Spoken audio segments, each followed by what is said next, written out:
Well, welcome to another episode of We Don't Color on the Dog. We've got with us Escambia County Sheriff Chip Simmons. Chip, thank you for joining us. Hey Rick, how are you? Doing well. Beautiful weather out there. But as spring comes around and people start moving around, we had a series of road rage incidents last week, and you took to the social media platforms and the airways to try to calm it down. Talk a little bit about it, Chip. Yeah, occasionally we'll have road rage incidents, you'll hear about it, but oftentimes it's not something that's really, no one takes action more than just honking the horn, or sometimes they'll flip a bird or something. In these situations, we had three road rage incidents in back-to-back days. One was two cars going the same direction on Pine Forest, and one car veers into and actually touches or hits the other car. We're still trying to identify who that driver was. That's one. And then next day we had a female actually not just pull a gun, but point a gun from her car into another car. And you can't do that. I mean, we are an open carry community, open carry state, obviously, but you cannot brandish a weapon. You certainly can't point one at an individual. So we did make an arrest in that particular case. But the biggest one that we talked about was a situation where a dude in a truck and a man in a car, they tried to merge into the same lane on Fairfield approaching U Street, and they were back and forth, I guess, just slowing down, speeding up, and that sort of thing. The truck found its way in front of the car, and at that point the guy gets out of the truck, which again, don't ever get out of your car. Don't First of all, calm down. Let's not have road rage in the first place. Secondly, do not get out of your car. But he got out of his car, and you're throwing he throws like a cup of some sort, a Slurpee or icy or whatever cup at the car. And then at one point, he gets out into a bed of his truck and he throws the trash onto that car, gets out, jumps back in the truck again, gets more trash, throws it on the car, gets out, and then a third time gets up in his own truck and throws more trash on the car. At which time he gets out, and then he approaches the driver's door of the car and punches the window and shatters the window. That's when he gets shot two times, and then he flees. So obviously, we don't want these things to escalate. We don't want them to happen in the first place, and we certainly do not want them to escalate. And the third piece of my information: one was calm down, two is stay in your vehicle, and third is never approach a door or a car like that, because you're liable to get your butt shot. Right. Well, you don't know what you're going to run into in today's world. It's we've fight. We've talked. You and I've talked about it before years ago when we had some of the instances at some of the ballparks that they escalate really quickly. When in the past it might be a little bit of jawing going on and everybody would separate. Now a gun, a bat, a baseball bat, a knife could get involved pretty quickly. Or a group of people. It's no such thing as a fair fight anymore. And again, I think that there's some hotheads now. I think people are less patient. I don't know if it's traffic related. I don't know if it's in the food. I don't really know. But it is something that we've got to get a handle on as a society, not just in here in Escambia County, but everywhere in our country. We just seem to be so offended so easily by everything. And we can't take the time to cool off. There used to be a thing where count to 10. And then we had the thing where don't respond to a social media post until the next day, which people can probably still use that piece of advice. But it's one of those things where we have got to be able to calm down.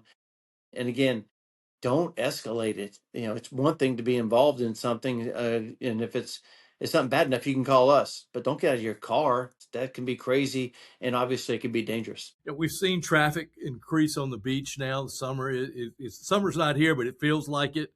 We've had spring break crowds, some of that also in town. What's going on the beach? Have you been able to install the cameras yet? You talked about doing at the parking lots. They're in the process. We have some cameras at the boardwalk, but we don't really have cameras, the fixed cameras at the Casino Beach parking lot, but they are in the process of being installed now. We didn't make it quite in time for the initial spring break surge, if you will. We did have some tremendous crowds there on Saturday night and Sunday night based on an internet invite. And by tremendous, we mean 800 to 1,000 kids out there. And here's the thing, Rick, they're 14, 15, some 16 years old. They don't have parents with them. They don't have adult supervision. They just meet out there. And in the situation that we had, they were causing some disturbances, some fights. We had a report of a shots fired that ended up not being the case.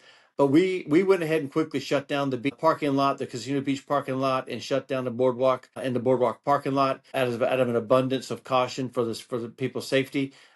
And we'll do that again. I want people to understand we're certainly not above arresting somebody. We made two arrests, and we got three more coming, so we have a total of five arrests.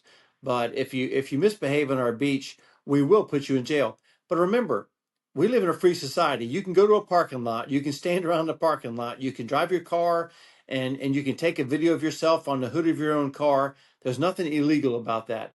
So I've had people that call me and says, "Hey, I'm upset because these kids are out there congregating on the beach." I said, "What do you want to do?" "Well, we want to go out and congregate on the beach." Everyone gets to congregate on the beach. We're just going to be pretty quick to put a stop to a lot of the parking lot antics that we see when it comes to disturbances, fights, and brandishing firearms. Well, we remember the instance we had, gosh, when McNesby was sheriff, when they had the huge crowds come over from Mobile and Yes. take over the beach one weekend, and it got very scary very quickly, and a lot of almost a riot type situation. Well, there was. I was the police chief at the time, or I was the assistant chief, depends on which year you're talking about.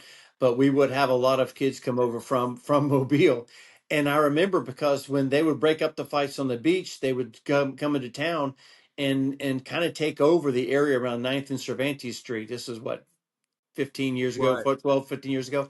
And so we had to make sure we had a lot of manpower that can handle that. We don't have that particular problem anymore. But remember, what we're seeing so far is just local kids. These are young kids that go to, quite frankly, our local high schools. And that's a bit of a parenting issue. I do want our parents to understand, if you don't know where your 14, 15, 16-year-old kids going, you're part of the problem, and you need to have those conversations with your kids. But like you said, this has happened in years past. We are aware of the potential. We have a lot of resources out there. We have a lot of cameras out there, and we have a game plan to react as quickly as we can. The reason it took longer this past weekend is because it was gridlock going northbound. So even if we shut down the parking lot, they're still waiting in line to get out. So they're still out there. So it stayed a little longer than what we wanted, but again, we have a plan potentially to move that traffic a little faster going north. All right, let's shift gears because you had on the I like to always balance law enforcement, the crime side of it or protection side with the community engagement. You had another Blazer Academy of graduation. We did. We had it about a week or so ago, and we were able to graduate. This time we had about 20 kids, and there's a lot of pictures on social media. I'm reminded of the growth, and I basically just the difference between week one versus week six, and yet they're familiar with us now. We have had enough open dialogue. We've had enough a conversation about what's going on in the community, where their place is in the community, where their place is in the future. A little bit of empowerment. We concentrate a little bit more on empowerment about what you can be a leader, not just in your community, not just in your family, but you can be a leader in whatever environment you're in, whatever school you choose to go to, and you can also do that with your family and your younger siblings as well.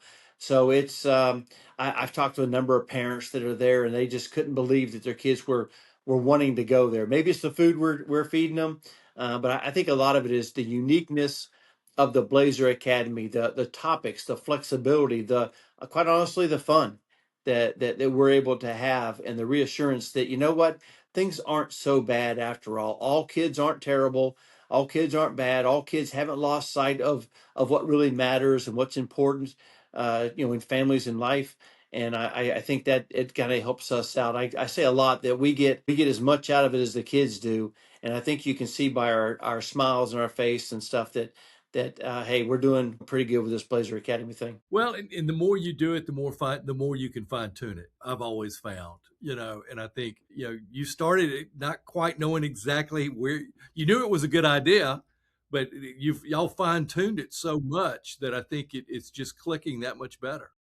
That's exactly right. There were things that we did in the first couple of classes that were like, you know what, it takes too much time to set it up. And again, we want to be flexible, as I mentioned earlier, but there are things that I thought, that worked out pretty well. We'll finish a class. We critique every class just like we critique our response to the beach. We critique in a number of things that we do here at the office, and we certainly critique our Blazer Academy. We started doing more evaluations after with the kids. We give them evaluation after every class.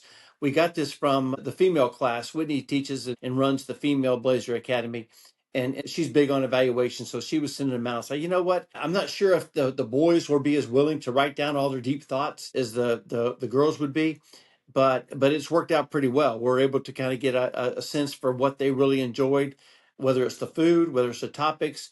And also we have this one section that is there anything you want to talk about that you didn't want to ask in the class? Because there's some some crazy things that they're seeing now with social media and conversations and just their environment. And so we're able to kind of go back and say, hey, so let's talk now about online predators. Let's talk about meeting people online, because they may or may not have wanted to talk about that in a class. So we're, again, when I say we're flexible, we're certainly willing to address things that they are needed. And I will tell you that not a class has gone by where a kid hasn't stopped and say, hey, can I talk to you for a second? Or after the class, before they go outside and meet their parents, they say, hey, I'm being bullied, or a friend of mine's being bullied, or how would you handle this particular situation? Or my parents are going through this or that, or, that's, I say it a lot and I really mean it. And I said this to the parents that were there at the graduation, that I think the greatest thing that we give them is time, is taking time out of our lives to make their lives just a little bit better. And if it's 5 years from now or 10 years from now, they say, you know what, I remember this from the Blazer Academy. Heck, that's that's gold right there. That's what we want. For sure. For sure. Well, Chip, again, thank you for coming on. We'll catch up in a couple of weeks. Take care. Bet. I'll take care. Thanks for watching. And to keep up with what's going on, be sure and subscribe. Just click on the little dog to the right and click the subscribe button. You can also like this video and click on the bell, which will notify you of new content. This really helps the channel grow. We appreciate you.